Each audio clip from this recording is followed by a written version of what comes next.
আমার শ্বশুরবাড়ির সবাই আমাকে পছন্দ করত শুধু একজন ছাড়া। আর সে হলো আমার শাশুড়ি আম্মা।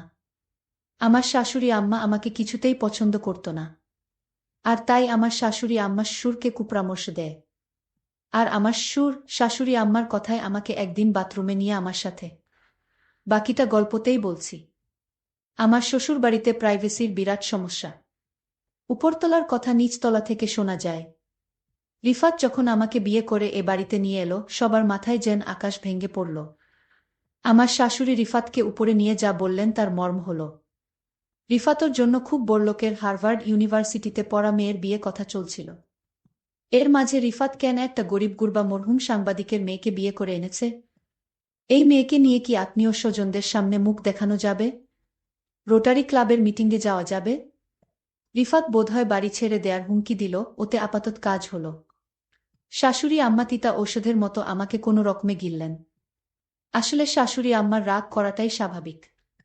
গুলশানে ওনাদের এত বড় দোতলা বাড়ি, সামনে পেছনে বিরাট লন। শ্বশুর সাহেব আর্মি থেকে আর্লি রিটায়ারমেন্ট নিয়ে এরশাদের আমলে বিরাট ব্যবসা আরম্ভ করেছিলেন। সমাজের রাঘব বোয়ালদের সঙ্গে ওনার যাতায়াত। ছেলে রিফাত 6 ফুট লম্বা, সুদর্শন, বিশ্ববিদ্যালয়ের উচ্চতম কর্মকর্তা। পড়ালেখায় ভালো বলে বিসিএস দিয়ে ইনকাম ট্যাক্সে ঢুকেছে। সেই ছেলে কিনা এমন একটা মেয়েকে ঘরে এনেছে যার বাবা তো নেই, আদাবরে কোনোরকম বাড়ি ভাড়া করে থাকে। আমার শ্বশুর সাহেব মনে হলেন না এ নিয়ে বিশেষ ভাবিত। তিনি প্রথম দিন থেকেই একটা নিরপেক্ষ অবস্থান নিলেন। আমাকেও দুঃখ দিতে চাচ্ছেন না, আবার শাশুড়ি আম্মাকেও খেপাতে চাচ্ছেন না। হয়তো কখনো ডাইনিং রুমে আমার সঙ্গে একটু হেসে কথা বলছেন, শাশুড়ি আম্মা ঢোকার সঙ্গে সঙ্গে আড়ষ্ট হয়ে খাবারে মন দিলেন। রিফাত সকালে অফিস চলে যায়। বাবা চলে যান ব্যবসার কাজে। সংসারের নৌকায় অস্বস্তির ঝড়ে দুলতে থাকি আমি আর শাশুড়ি আম্মা। প্রথম 1 মাস শাশুড়ি আম্মা আমার সঙ্গে একটুও কথা বলেননি। এমনভাবে দৃষ্টি হানতেন মনে হতো আমি কোনো ডাকিনী যোগিনী, টাকার লোভে ওনার ছেলের মাথা খেয়েছি। এর মাঝে আল্লাহর বিচার, শাশুড়ি আম্মা হঠাৎ মাথা ঘুরে বাথরুমে পড়ে গেলেন। আমি গিয়ে তাড়াতাড়ি ওনাকে মেঝে থেকে টেনে ওঠালাম। কাঁধে ভর দিয়ে ওনাকে বিছানায় নিয়ে শোয়ালাম। আমি একটা গামছায় বরফ ভরে ওখানে চেপে ধরলাম। শাশুড়ি আম্মা খানদানি পরিবারের অভিজাত মহিলা। আমি স্পর্শ করামাত্রই কেমন শক্ত আর আড়ষ্ট হয়ে গেলেন। মনে হলো আমি চলে গেলেই বাঁচেন। আমি বরফ হাতে নিয়ে বললাম, আপনার অনেক কষ্ট হচ্ছে, আমি আপনারে যত্ন করি। আম্মা, খুব ব্যথা লাগছে বুঝি? শাশুড়ি আম্মা শুকনো গলায় বললেন, সুরাইয়াকে ডাকা হোক। সুরাইয়া আমাদের কাজের মেয়ে, আজ আসেনি। আমি বললাম, সুরাইয়া তো আজ আসেনি আম্মা, দারোয়ান ভাই আছে। 1 গ্লাস পানি আনা হোক। আম্মা, এভাবে প্যাসিভ ভয়েজে না বলে অ্যাক্টিভ ভয়েজে কথা বললে ভালো লাগতো। শাশুড়ি আম্মা কটমট করে তাকিয়ে বললেন, পানি আনছো না কেন?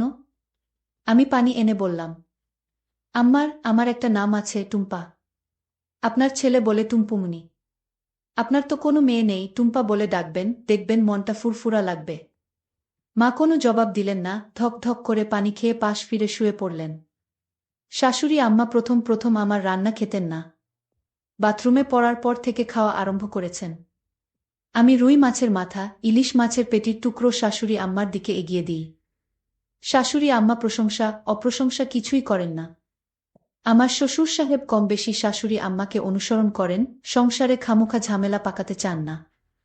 সেদিন চিংড়ির দোপেঁয়াজা রাঁধছি, শাশুড়ি আম্মা কি কাজে কিচেনে এসেছেন। আমি চামচে একটু দোপেঁয়াজা এগিয়ে দিয়ে বললাম, মা টেস্ট করে দেবেন কেমন হয়েছে। মা কটমট করে আমার দিকে তাকিয়ে চামচ থেকে দোপেঁয়াজা চাখলেন। তারপর বললেন, বাড়িতে নারকেলের পাউডার আছে, ওটা দিয়ে মালাইকারি রেঁধো, মজা হবে। যাওয়ার সময় একবার ঘুরে বললেন, এটাও খারাপ না, তোমার বাবা পছন্দ করবেন। আমার নিজের মা খুব সংকোচে মাঝে মাঝে ফোন করেন। আমি যে এভাবে হুট করে বিয়ে করব সেটা মাও জানতেন না। অথচ আমি এ বাড়িতে আসার 3য় দিন আমার শাশুড়ি আম্মা মাকে একচোট কথা শুনিয়ে দিয়েছেন। মা ফোন করলেই জানতে চান আমি কেমন আছি। আমি জানাই খুব ভালো আছি। মা কি বুঝেন কে জানে, মন খারাপ করে ফোন রাখেন। এভাবে মাসের পর মাস কেটে যাচ্ছিল, শাশুড়ির মনের তাপমাত্রা কিছুতেই 0 ডিগ্রি সেলসিয়াসে উপরে ওঠানো যাচ্ছিল না। সম্পর্কের বরফ গলতে সময় লাগছিল। অবশেষে একদিন সন্ধ্যায় আমি শাশুড়ি আম্মার প্রাণ ভোমরার সন্ধান পেলাম। আমাদের বাড়িতে রাত 8টায় খাওয়ার নিয়ম। রাতের খাওয়া শেষ হলে একটু গুছিয়ে আমি সোজা বেডরুমে চলে যাই। তখন থেকে সকাল 7টা পর্যন্ত সময়টা রিফাত আর আমার। এই সময়টা আমি অর্জন করি সারাদিন শাশুড়ি আম্মার অবহেলা সহ্য করে। পারতপক্ষে তখন আমি ঘর থেকে বের হই না। আমি আর রিফাত মনের সুখে মুভি দেখি। সেদিন কি কারণে বেরিয়েছি? ওমা, দেখি ড্রয়িং রুমে শাশুড়ি আম্মা একা একা খিল খিল করে হাসছেন। ওনার এরকম হাসি আমি কখনো শুনিনি। দরজার কাছে গিয়ে দেখলাম শাশুড়ি আম্মা স্টার প্লাসে শ্রীমান শ্রীমতী নামের এটা সিরিজ দেখছেন। আমি আস্তে করে গিয়ে শাশুড়ি আম্মার পাশে বসলাম। আম্মা একবার কটমট করে আমার দিকে তাকালেন। তারপর আবার টিভিতে মনোনিবেশ করলেন। হাসির মুভি তো চাইলেও গম্ভীর থাকতে পারছিলেন না, একটু পর পর ফিক করে হাসছিলেন। আমিও হাসিতে যোগ দিয়ে বললেন, আম্মা দেখেন মনীষা এটা কি করল। যাই হোক, আমি শাশুড়ি আম্মাকে সবসময় হাসি খুশি রাখার চেষ্টা করতাম, কিন্তু শাশুড়ি আম্মা আমাকে পছন্দ করত না। শাশুড়ি আমার সাথে সবসময় আচরণ খারাপ করে। মনে হয় এ বাড়িতে আমি তাদের শত্রু। আমার স্বামী আমাকে অবশ্যই পছন্দ করে, কিন্তু আমার শাশুড়ি আম্মা আমাকে পছন্দ করে না। এক রাতে শাশুড়ি আম্মা আমার শ্বশুরের সাথে কানাকানি করছে। ফিসফিস করে আমার বিরুদ্ধে কি যেন বলল, আমি তেমন কিছু বুঝতে পারিনি। তবে এরপর দিন থেকে বাড়িতে আমি আমার শ্বশুরকে অন্যরকম দেখতে পেলাম। শ্বশুর আমাকে আগে যেভাবে বোমা বলে ডাকতেন, আজ আর তার মুখে সেই মধুর ভাষা নাই। প্রতিদিন সকালে নাস্তা করার সময় শ্বশুর আমাকে নিয়ে একসাথে নাস্তা করতেন। কিন্তু আজ আমাকে ডাক দেয়নি একসাথে নাস্তা করার জন্য। আমি বুঝে গেছি শাশুড়ি আম্মার কান পড়া পেয়েছে। জানি না আমার সাথে কি হয়। এরপরের দিন আমি আমার রুমে ঘুমাতে গেলাম। তারপর শ্বশুর আব্বা গভীর রাতে আমার রুমে প্রবেশ করল। আমি শ্বশুর আব্বাকে জিজ্ঞেস করলাম, বাবা আপনি এত রাতে আমার রুমে কেন? শ্বশুর আব্বা বললেন, শোনো মা, আমি তোমায় একটা কথা বলতে চাই। তুমি আমার কতটা রাখবে? কি কথা শ্বশুর আব্বা? শ্বশুর আব্বা বললেন, শোনো মা, এই বাড়িতে থাকতে হলে তুমি আমার একটি কথা রাখতে হবে। শ্বশুর আব্বাকে বললাম, কি কথা? কিন্তু শ্বশুর আব্বা বললেন, অন্য একদিন বলবো। আজ থাক, এখন তুমি ঘুমাও।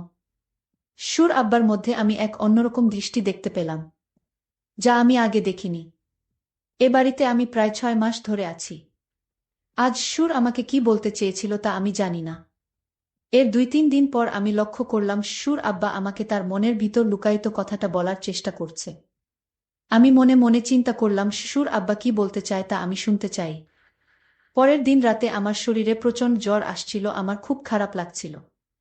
আমার পাশে কেউ নেই, একা একা রুমে জ্বরে আমি কাকড়াতে লাগলাম। এমন সময় হঠাৎ শ্বশুর আমার রুমে প্রবেশ করল। আমি শ্বশুর আব্বাকে দেখে চমকে গেলাম। আমি বললাম, শ্বশুর আব্বা আমার শরীরের প্রচণ্ড জ্বর, আমার মাথা ব্যথা করছে। শ্বশুর আব্বা বললেন, মা আমি তোমার মাথায় একটু ম্যাসাজ করে দেই, তাহলে তোমার মাথা ব্যথা কমে যাবে। আমি বললাম, শ্বশুর আব্বা আপনার কষ্ট করতে হবে না। আমি বুঝতে পারলাম শাশুড়ি যেদিন শ্বশুরকে কানে কানে কিছু বলার পর থেকেই শ্বশুর আমার সাথে এমন ভালো ব্যবহার করছে। জানি না এটা কি ভালো ব্যবহার নাকি আমার সাথে অন্য কিছু হতে যাচ্ছে। যাই হোক, শ্বশুর আব্বা বললেন, মা তোমার শরীরের অনেক জ্বর, তাছাড়া তোমার মাথা ব্যথা করছে, আমি তোমার মাথায় ম্যাসাজ করে দেই। আমার মাথাটা এত ব্যথা করছিল আমি কিছুতেই আর না করতে পারলাম না।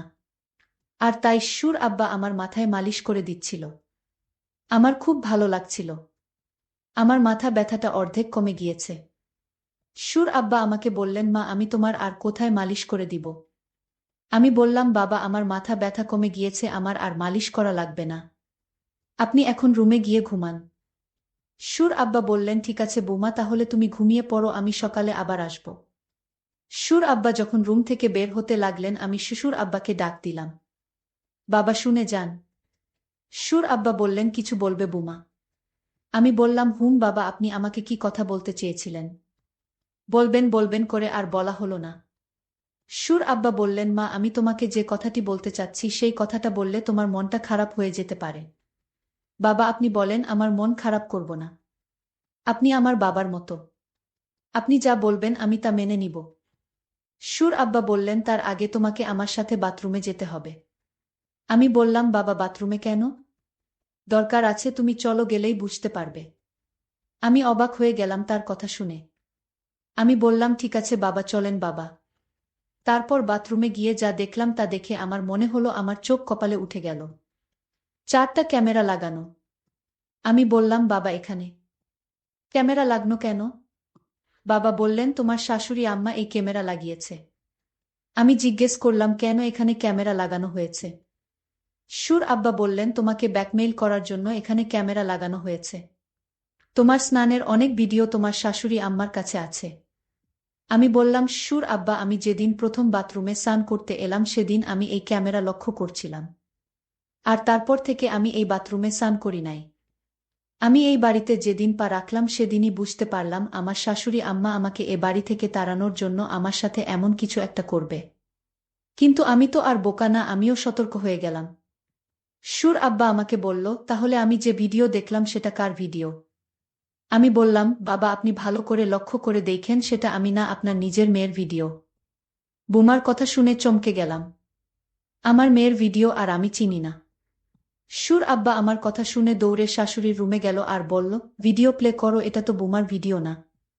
এটা আমাদের নিজেদের মেয়ের ভিডিও, তুমি যার ভিডিও ইন্টারনেটে ছেড়ে এ বাড়ি থেকে বের করতে চাইছো সেটা তো বুমা না, সেটা আমাদের নিজেদের মেয়ের ভিডিও। সুর আব্বার কথা শুনে চমকে গেল শাশুড়ি। আমি তখন আমার শাশুড়ি আম্মাকে বললাম দেখুন আপনারা আমাকে যতটা বোকা ভাবছেন আমি ততটা বোকা না। আপনারা আমার মানসম্মান নষ্ট করতে চেয়েছিলেন, কিন্তু আল্লাহর কি খেলা, এখন আপনার মেয়ের মানসম্মান নষ্ট হতে চলেছে। শাশুড়ি বলল তুমি তো অনেক চালাক মেয়ে, আমি ভেবেছিলাম তুমি বোকা, আজ দেখলাম তুমি তো অনেক পাকা একটা মেয়ে।